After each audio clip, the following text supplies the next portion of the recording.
ये जानकारी होना चाहिए कई साल ट्रांसफर का प्रोसेस किया। इसमें किसी को और कुछ डाउट होगा पूछिए। ये सही बोल रहा है, सही बोल रहा है। सीट को transfer under bylaw number 17C ये कंडीशन पहले नहीं था। 2009 का मॉडल बायलॉ के हिसाब से ये कंडीशन भी लगा दिया कि सीट को ट्रांसफर मैंडेटरी है। माने जिधर सीट को का प्लॉट में मकान बनाया हो तो वैसी केसेस में शेयर ट्रांसफर के लिए सिडको का एनओसी भी लगते हैं। इसमें आप ये सवाल पूछा है, इसलिए थोड़ा सा क्लैरिफिकेशन हम आपको देना चाहते हैं। Navi Mumbai cooperative housing federation consider feel हमको ये लगता है सिडको जो ट्रांसफर चार्जेस जो दिया जाता है ये अन्याय है, इलीगल है। मैं बोलने से विलीगल नहीं होते। हमको लगता है कि जो 60 साल के लिए आपको जमीन दिया गया है, जिधर जिधर टेंडर प्लॉट में जो मकान बनाया गया कॉम्पिटेटिव असेसमेंट के बाद हाईएस्ट बिडर को प्रॉपर्टी दिया गया है, इसलिए सिडको को आगे इसमें कुछ नुकसान नहीं है। हर एक ट्रांसफर के लिए पैसा लेना अन्याय है। Navi Mumbai cooperative housing federation high court में ये मुद्दा लेके जाने वाला है। आप सबसे विनती है आप एक केस में ज्वाइन हो जाओ, हम ठीक है आपको ये फायदा आपको भी मिलता है। अभी हमारा बीच में माननीय श्री शेखर चरेगांवकर साहब आए हैं, जो Maharashtra state cooperative housing advisory council जो उसका अध्यक्ष भी है और सहकार भारती सहकार प्रशिक्षण सहकार संस्था मर्यादित करार इनका भी अध्यक्ष है। और इसी संस्था के माध्यम से आज सेक्शन 24A का जो प्रशिक्षण है education and training for cooperative society आज हम कर रहे हैं। तो मैं आज का जो कार्यक्रम का आयोजक है चंद्रकांत निकम, उनको विनती करूंगा चरेगांवकर साहब का शेखर चरेगांवकर साहब का आमंत्रित किया जाए। खुशबू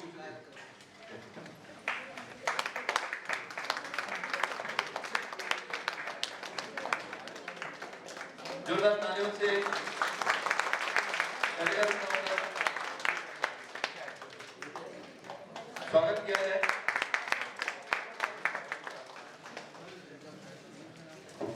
आज का जो मुख्य अतिथि है उस हिसाब से उनको मैं विनंती करूंगा। सर लोखंड सर मागणी असा आहे त्याच्याबद्दल ते बोलते हिंदीमध्ये भाषण करावं। मी मराठी सुरू केलं, नंतर दुसरा भाषा म्हणून इंग्लिश मध्ये सुरू केलं, तेवढं नाही आम्हाला हिंदी राज्य भाषामध्ये व्याख्यान करावं असं त्यांचं मागणी आहे। त्याचं आपण स्वागत करावं। निकम जी काही आपल्याला बोलणं इच्छितात। नमस्कार। हमारे जो आज प्रोग्राम के प्रमुख मार्गदर्शक थे श्री शेखर चरेगांवकर साहब, उनका जो सोसाइटी कोऑपरेटिव के ड्राफ्टिंग पार्ट्स है, उन्होंने जो लॉ बनाने के लिए जो एडवाइजेस किए थे वो पूरे के पूरे उन्होंने फाइनल करके उनके पास ही स्टेट गवर्नमेंट ने अथॉरिटीज दे दिया। उनका लॉज के बारे में इतना डीपली नॉलेज है कि लास्ट 15-20 साल उन्होंने ऐसा कोई लॉ छोड़ा नहीं कोऑपरेटिव में जो उनके नजर से नहीं किया। उनको नेशनल कमेटीज में भी उनका सेक्रेटरी पोस्ट है, महाराष्ट्र के प्रेसिडेंट पोस्ट है कोऑपरेटिव। उनका सहकार भारती फाउंडेशन उधर से उन्होंने शुरुआत किया था। उनका लोनावाला में एक बड़ा सेटअप है जिधर उन्होंने प्रोफेशनल कोऑपरेटिव हाउसिंग सोसाइटीज का ट्रेनिंग के लिए ऑर्गेनाइजेशन करते हैं। ऑडिटर्स जो नवी मुंबई मॉडल महाराष्ट्र है, उन्होंने सब ऑडिटर्स को ट्रेनिंग के लिए उधर बुला गया। उधर उन्होंने उधर ऑर्गेनाइजेशन का पूरा सेटअप किया है रहने का। उधर एक जो नेचुरल क्लाइमेट प्लेस में आपको एजुकेशन के लेवल के लेना चाहिए वो उधर है। आप जरूर कभी आपको मौका मिलता है तो उधर जाने को। उनका जो आज के रैंकिंग है वो स्टेट मिनिस्टर लेवल का रैंकिंग दिया गया है। और बहुत रिक्वेस्ट के बाद उन्होंने को मैंने बोला कि सर हमारे नवी मुंबई की सोसाइटीज में आपका गाइडेंस इम्पोर्टेंट है। 3 महीने के बाद मेरे को उनकी अपॉइंटमेंट्स मिली है। और उन्होंने मेरा रिक्वेस्ट भी एक्सेप्ट किया, उसके लिए मैं धन्यवाद देता हूँ नवी मुंबई की सब सोसाइटी के अंदर। और उनको मैं रिक्वेस्ट करता हूँ थोड़ा आज के हमारे मेंबर्स को मदद गाइडेंस करें। Thank you sir.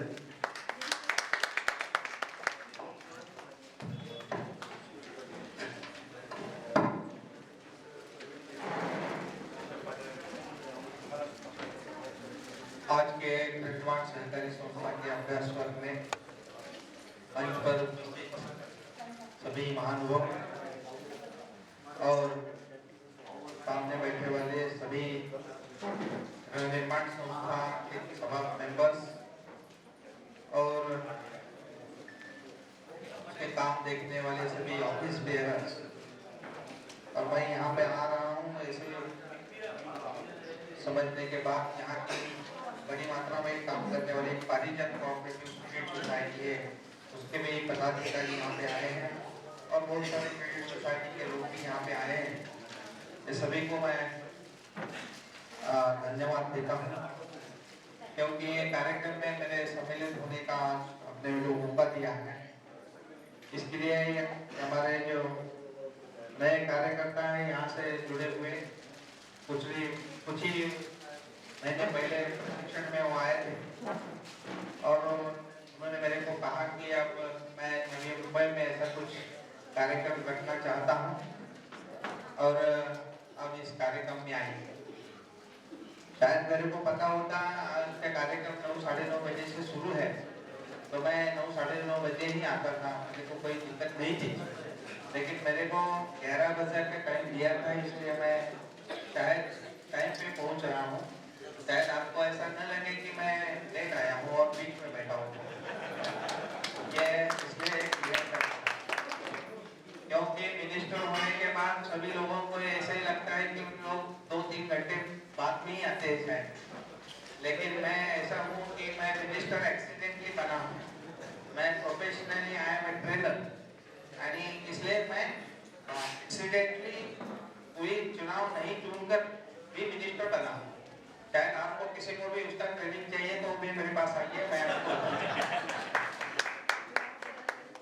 तो हमारे यहाँ के सभी चार्टर्ड अकाउंटेंट है जो उन्होंने आपको कुछ संबोधित किया होगा, रमेश प्रभु जी यहाँ के ऑडिटर एसोसिएशन के अध्यक्ष है, हमारे मित्र बहुत पुराने साहूकार गुंजाल जी है, और ये सब लोग काफी मात्रा में कोऑपरेटिव सेक्टर्स में काम करते हैं और उनके पीछे भी रहते हैं कि शायद कहाँ भी सोसाइटीज हो या कौन सी प्रकार की सोसाइटी हो, चाहे क्रेडिट कोऑपरेटिव हो, बैंक्स हो या हाउसिंग सोसाइटीज हो, उसका कहाँ भी जो भी प्रॉब्लम रहेंगे, ये प्रॉब्लम के साथ मेरे पास आते हैं तो हम उसके ऊपर डिस्कशन करके जो भी उसका प्रॉब्लम सॉल्व करना है वो कर सकते हैं। मिनिस्टर में हो गया इसलिए कि पिछले 35 साल से भी ज्यादा साल हो गए हैं कि कोऑपरेटिव सेक्टर से जुड़ा हूं, लेकिन ज्यादा तो काम मेरा कोऑपरेटिव बैंक और कोऑपरेटिव क्रेडिट सोसाइटी में चलता है और 48 years working from 16 years as a cooperative, और ये मेरा तीसरा जनरेशन है हमारे फैमिली में कि मैं कोऑपरेटिव में काम करता हूँ। तो पहले से ही ये काम करते समय ऐसा मेरे को लग रहा था कि कोऑपरेटिव सेक्टर में बहुत सारी शक्ति है और शायद किसी भी राष्ट्र या किसी भी हमारा देश हो, पूरी विश्व में जो भी देश अभी महासत्ता बन रहे हैं, महासत्ता है, उस सभी का फाइनेंशियल हम असेसमेंट करेंगे तो ऐसा लगता है कि जो भी देश ने अपनी आर्थिक प्रगति की है, इसका पर कैपिटा इनकम बोलते हैं वो ज्यादा है, जीडीपी ज्यादा है, उस सभी का अध्ययन करते हैं तो ऐसा हमको सामने आता है कि कोऑपरेटिव सेक्टर की मूवमेंट में जो उन राष्ट्र ने काम किया है वो बहुत अच्छा है। मैं आपको 2 उदाहरण देना चाहता हूँ कि मैं कोऑपरेटिव सेक्टर में काम करता हूँ, इसलिए मैं ऐसा नहीं कह रहा हूँ कि कोऑपरेटिव सेक्टर में ही क्षमता है राष्ट्र बलशाली बनने की, राष्ट्र विकसित करने की, लेकिन मैं आपको जो एग्जांपल देना चाहता हूँ उससे आपको भी लगेगा कि कोऑपरेटिव सेक्टर में कितनी ताकत है और ये कैसा हो सकता है। मैं आपको तो बताता हूं कि कोऑपरेटिव्स में विश्व में जो भी 2 सम्मान किए जाते हैं उसमें से पहला एक सम्मान है वो नोबेल पारितोषिक, जिसको आप नोबेल पुरस्कार बोलते हैं। और विश्व में सबसे अच्छा पुरस्कार है कि जिसके रैंक जिसके बढ़ता है। तो क्या हो सकता है, ये पुरस्कार किसको दिया गया? एक पुरस्कार बांग्लादेश में एक ग्रेट कोऑपरेटिव सोसाइटी चलाने वाले प्राध्यापक यूनुस मोहम्मद को सबसे विश्व में से सबसे नंबर 1 का पुरस्कार नोबेल पुरस्कार दिया गया। क्यों दिया गया? सबसे विश्व में सबसे अच्छा पुरस्कार, प्रथम क्रमांक का पुरस्कार, नोबेल पुरस्कार एक कोऑपरेटिव सेक्टर चलाने वाले सोसाइटी के आदमी को दिया गया। क्यों दिया गया? उसके ऊपर हम लोग सोचना चाहिए। मैं दूसरा आपको एग्जांपल देना चाहता हूँ। 2012 साल में यूनो में ऐसा रिजोल्यूशन पास होने वाला था कि 2012 ये साल युवा वर्ष घोषित हो जाए, युवा वर्ष के हिसाब से मनाना चाहिए पूरे विश्व में। लेकिन अभी जो अमेरिका के राष्ट्राध्यक्ष रिटायर्ड हो गए, बराक ओबामा ने अमेरिका की जो भी इंस्टीट्यूट्स हैं वहां पे काम करने वाले जो भी फाइनेंशियल्स हैं उस सभी को अध्ययन के लिए काम किया था कि भारत जैसे राष्ट्र का आर्थिक विकास दर बढ़ रहा है और हम खुद के लिए महासत्ता कहते हैं, लेकिन हमारा विकास दर घटता जा रहा है। तो उसके ऊपर आप अध्ययन कीजिए। तो जो भी अमेरिकन इंस्टीट्यूट्स ने उसके ऊपर रिसर्च किया, उसके रिसर्च में जो भी रिपोर्ट सादर की ओबामा को, उसमें से उन्होंने लिखा कि जिस राष्ट्र का आर्थिक विकास दर बढ़ रहा है उस राष्ट्र के आर्थिक विकास दर बढ़ने में उसकी कोऑपरेटिव सेक्टर्स का बहुत बड़ा योगदान है। ये सुनकर, ये देखकर यूनो में 2012 में ऐसा रिजोल्यूशन पास हुआ कि 2012 ये साल अंतरराष्ट्रीय कोऑपरेटिव ईयर में मनाया। और शायद आप सभी को लगा होगा कि 2012 में हम पूरी भारत में, पूरे विश्व में ये साल कोऑपरेटिव ईयर ऐसा हमने मनाया। ये 2 एग्जांपल के हिसाब से आपको ऐसा लगेगा, मेरा तो कहना पक्का ही ये है कि पूरी विश्व ने ये मान्य किया है कि जहां भी हमारी राष्ट्र का विकास होना चाहिए, राष्ट्र विकसनशील होना चाहिए, राष्ट्र प्रगति पे होना चाहिए, राष्ट्र की हर एक व्यक्ति को सम्मानित होना चाहिए, स्वावलंबी होना चाहिए, तो इसलिए कोऑपरेटिव सेक्टर ही जरूरी है, ऐसा आपको सबको लगता है। शायद हाउसिंग सोसाइटी भी यही का काम, जो आज हाउसिंग सोसाइटी का रोल एक प्राइवेट बिल्डर बना रहा है, जो जगह लेता है, फाइनेंस इकट्ठा करता है और वहां पे फ्लैट या प्लॉट बना के बेचता है। ये पहला काम बिल्डर के पहले हाउसिंग सोसाइटी कर रही थी। हम 10 लोग, 15 लोग, 20 लोग इकट्ठा आए, हम सभी का कंट्रीब्यूशन निकाले, एक भूखंड खरीद ले, उसके ऊपर अपार्टमेंट बनाए, उसके ऊपर फ्लैट बनाए, और जो भी हमारी रहने की व्यवस्था है, हम एक आदमी जो नहीं कर सकता है वो साथ में मिलकर सब आए और काम करना, हमारा उद्देश्य सफल करना, यही कोऑपरेटिव मूवमेंट है। लेकिन जैसे जैसे ये मूवमेंट में बदलाव हो गए हैं, जैसे जैसे उसके ईयर्स बढ़ते जा रहे हैं, तो उसमें कुछ ना कुछ बीमारी लग गई, और बीमारी होने के बाद गवर्नमेंट उसके ऊपर इलाज करती है। ये गवर्नमेंट का रोल होता है। शायद मैं आपको सवाल पूछता हूं, पहले सोसाइटी है या पहले कानून है? कानून कब आता है? कानून बाद में आता है। मैं हर एक टाइप की सोसाइटी आपको दिखाना चाहता हूं, क्यों कहना चाहता हूं कि जो पहले एक्ट के पहले स्थापित हुई है। कोऑपरेटिव बैंक की ऐसी बहुत सारी बैंक है कि कोऑपरेटिव एक्ट के पहले काम में लगी, उसकी रजिस्ट्रेशन पहला हुआ है। कानून कब आता है? कुछ गड़बड़ी होती है, कुछ न्याय अन्याय की बात होती है, तो उसके फिर बाद में कानून आते हैं। इसलिए हम ये सब लोग सोचना चाहिए कि कोई भी बायलॉज हो, कोई भी अमेंडमेंट्स हो, कोई भी 97 अमेंडमेंट्स हो, कोई भी महाराष्ट्र कोऑपरेटिव सोसाइटी के एक्ट में जो बदलाव हुआ हो, कोई जो हम कहते हैं मोफा एक्ट हो, कोई कहते हैं कि अपार्टमेंट ओनरशिप एक्ट हो, जो भी एक्ट है ना, उससे एक ही उसकी सेंट्रल थीम ये रहती है कि जो भी हमारे मेंबर्स है, जो भी संस्था वाले हैं, उसके ऊपर अन्याय न हो, यही उसका एक अर्थ रहता है। लेकिन गड़बड़ ऐसी होती है कि हम लोग हमारे उद्देश्य से बाहर जाते हैं। उद्देश्य हम सफल करते हैं या नहीं करते हैं, उसके ऊपर हम काम नहीं करते हैं, इसलिए हमारे बीच में कुछ झगड़ा पैदा होता है। मैं तो मिनिस्ट्री में हूँ, मेरे पास तो काफी सारे लोग आते हैं, वो बहुत सारे मैंने उसका एनालिसिस किया। शायद मैं 100 लोगों को मंत्रालय में मिला तो उसमें से 95% केसेस की हाउसिंग की होती और बाकी 5% में बैठते हैं। आदमी आते हैं, वो बोलते हैं कि मेरे मेंबरशिप के निकालने के लिए एजीएम बुलाइए, क्या करना चाहिए, मैं उसके ऊपर स्टे दे दूं, मैंने प्रोसेसिंग चार्जेस या ट्रांसफर फी या सर्विस चार्जेस नहीं भरा है, इसलिए वो मेरे को निकाल रहे हैं।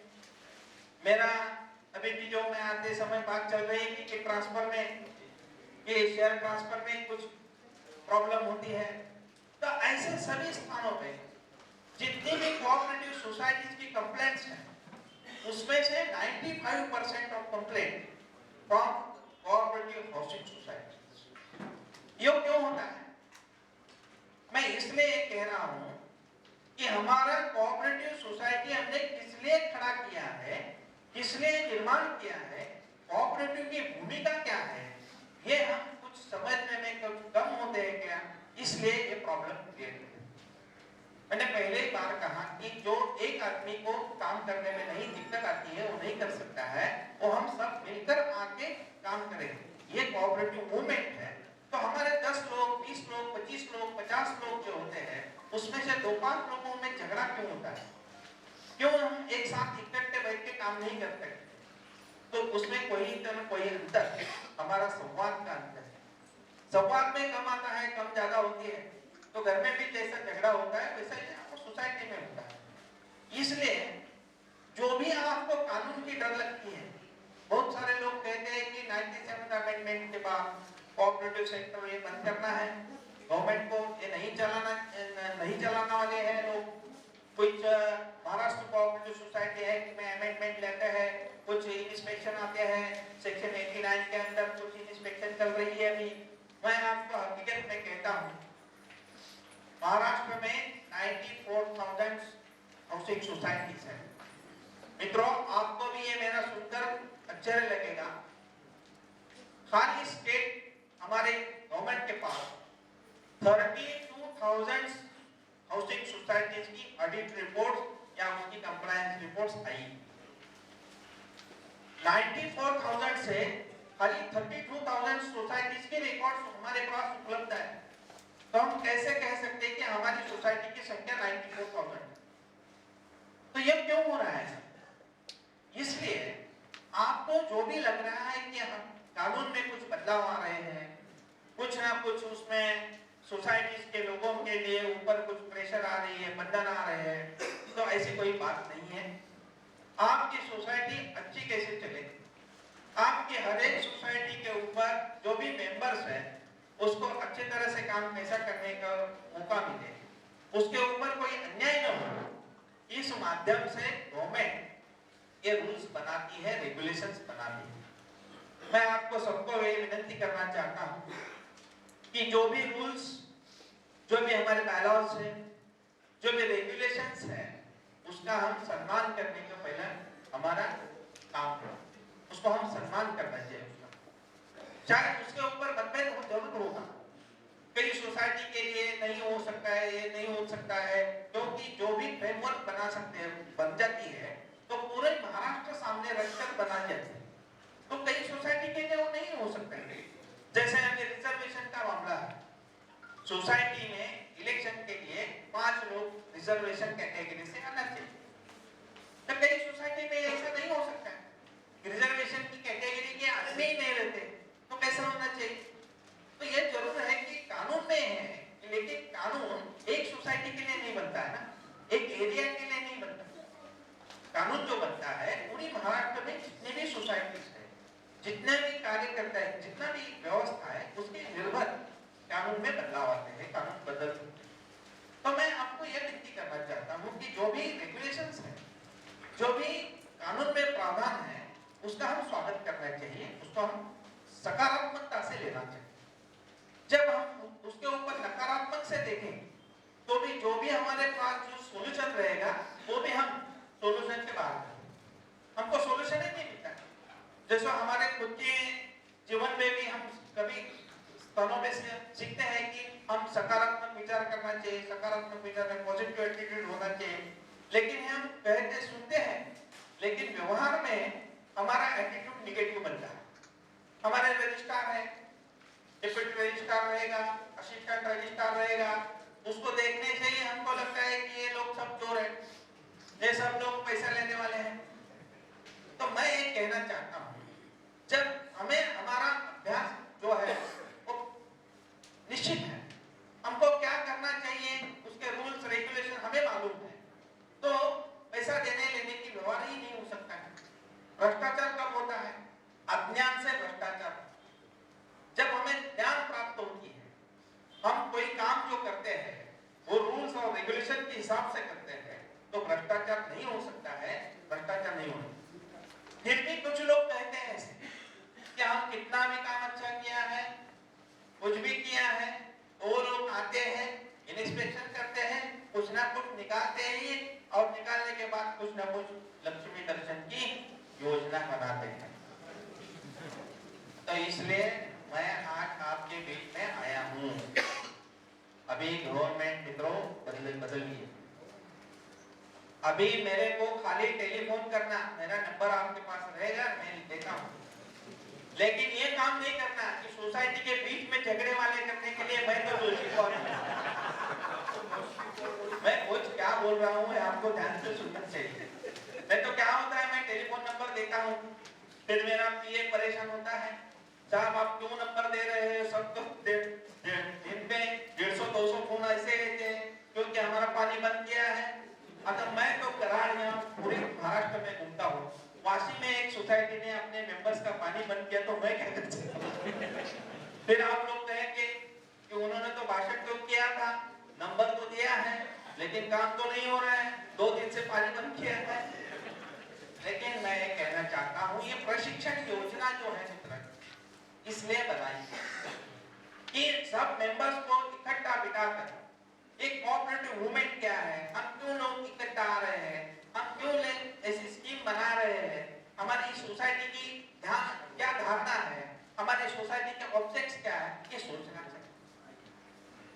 मित्रों, मेरे को बहुत ही बुरा लगता है कि यही में आईएएस ऑफिसर की सोसाइटी है, सभी मेंबर्स आईएएस ऑफिसर हैं, रिटायर्ड आईएएस ऑफिसर की सोसाइटी है, और उसमें कितना फ्लैट्स है, कुछ 22 फ्लैट्स की सोसाइटी है। ये 22 फ्लैट में पूरी मेंबर्स रिटायर्ड आईएएस ऑफिसर है, उसमें से 2 कोऑपरेटिव कमिश्नर है रिटायर्ड, और ये पिछले 3 महीने से मेरे ऑफिस में आ रहे हैं, 4 अगेंस्ट 18, ऐसा उनका झगड़ा चल रहा है। ईगो प्रॉब्लम है। क्या प्रॉब्लम है ईगो? कि फ्लैट के दरवाजे के बाहर उन्होंने जूते निकालने की व्यवस्था की, फिर आने जाने के लिए परेशानी हुई। समझो, ये समस्या लेकर मैं आदमी क्या कर सकता हूँ? क्या मैं गवर्नमेंट से एक आदमी अपॉइंट करूं, ये उसके जूते उतारने के नीचे ये म्यूचुअल अंडरस्टैंडिंग है।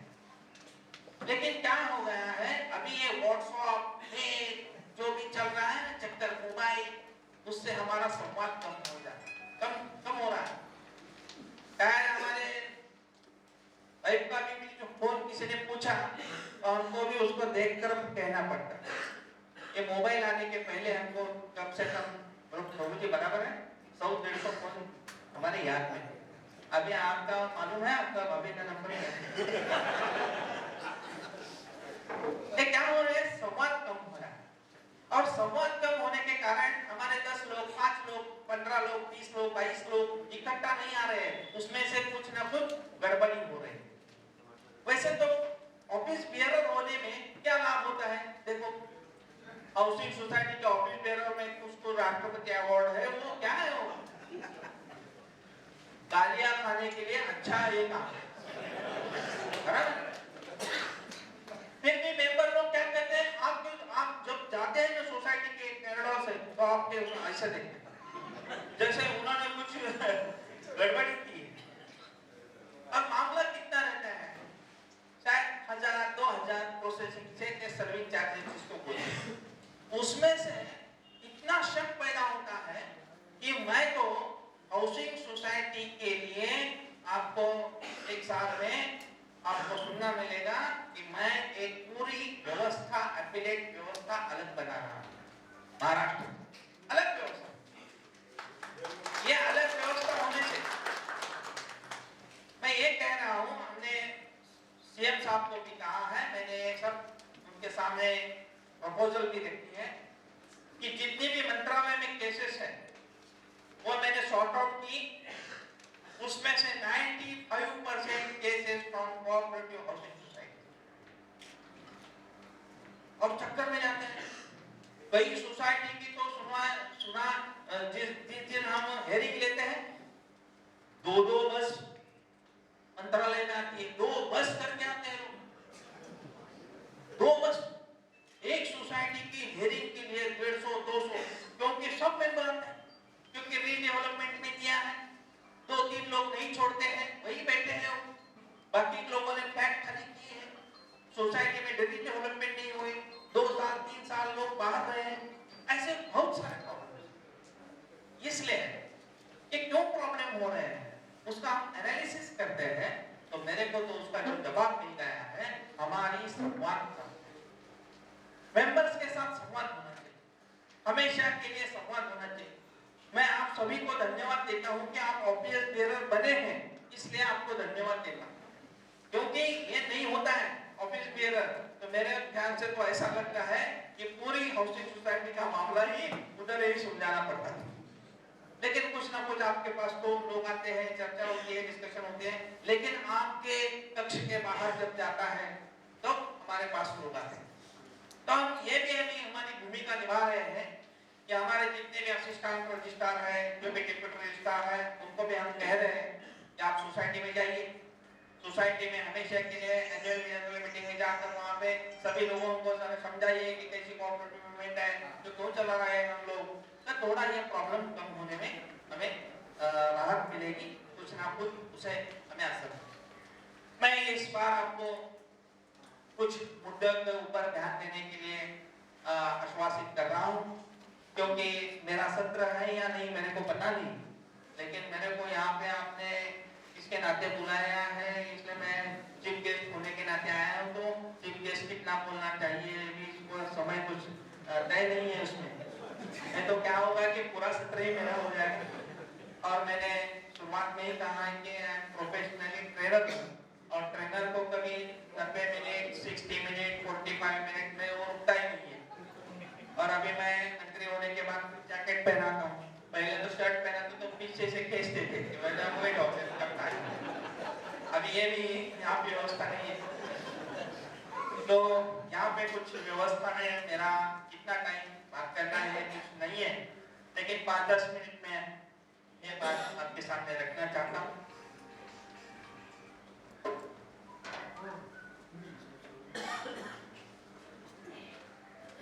मैं 5-10 मिनट में वो तो बोल रहे हैं कि आपको हाँ ये भी क्लियर करना चाहिए, उन्होंने ऐसा नहीं कहा कि आप उनको बोलो, लेकिन वो बोल रहे हैं कि अभी चालू रखो, लेकिन फिर भी मैं 10-15 मिनट में आपके साथ बात करूंगा। जो भी सोसाइटीज या कोऑपरेटिव सेक्टर्स हैं, ये सोसाइटी की हमें रचना थोड़े मालूम है, लेकिन मैं उसको फिर भी आपके पास दोहराना चाहता हूँ। पहले एक बात ये अपने ध्यान में रखना चाहिए, हर एक सोसाइटी की एजीएम होना ही चाहिए, एनुअल जनरल मीटिंग। वो पहले 15 अगस्त के पहले करनी चाहिए थी। अभी आपको 97 अमेंडमेंट के बाद 30 सितंबर तक उसका पीरियड बढ़ाया। 30 सितंबर के पहले हर साल में हमारी सोसाइटी की एजीएम होना ही चाहिए, ये आप ध्यान में रखना चाहिए। दूसरी बात यह है, हमारे जो बायलॉज है, ये बायलॉज का हम ऑफिस बेरर कम से कम अध्ययन करना चाहिए, क्योंकि हम वहां से खप्पा निकाल मार के लेके आते हैं और कपाट में डालते हैं, फिर उसके ऊपर कुछ लेते हैं। तो मैं आपको विनती करना चाहता हूं कि जो भी ऑफिस बेयरर्स हैं, वो सभी ऑफिस बेयरर आप अपनी सोसाइटी की बायलॉज अच्छी तरह से पढ़ें। ये बायलॉज पढ़ने से मैं आपको 100% कहता हूँ, 65 to 70% तक आपकी सोसाइटी में जो भी भ्रष्टाचार हो रही है, समझो हमारे अधिकारियों के और आपके बीच में जो भी कुछ तालमेल नहीं है, वो ठीक होने के लिए काम करें। 65 या 70% की आपकी जो समस्या है उसमें से निकल जाती है। तो बायलॉज का अध्ययन करना चाहिए, बायलॉज का आपने अभ्यास करना चाहिए। दूसरी बात है, हर एक सोसाइटी का गवर्नमेंट ऑडिट होना चाहिए, ऑडिट होना ही चाहिए। ऑडिट कौन कर सकता है? गवर्नमेंट ने एक पैनल क्रिएट किया, ऑडिटर का पैनल निश्चित किया है। वो पैनल से जो आपको चाहिए वो आदमी को अपॉइंट करके, ये आपकी स्वतंत्रता है। पहले डिपार्टमेंट, कोऑपरेटिव डिपार्टमेंट आपकी सोसाइटी के लिए ऑडिटर अपॉइंट करते थे, लेकिन अभी आपको स्वायत्तता है, हर सोसाइटी उसके ऑडिटर के अपॉइंटमेंट खुद कर सकती है, लेकिन वो जो पैनल में जो नाम दिए उसमें से कर सकती है। तो ये गवर्नमेंट ऑडिट होना चाहिए। दूसरा, गवर्नमेंट ऑडिट का रिपोर्ट हमारे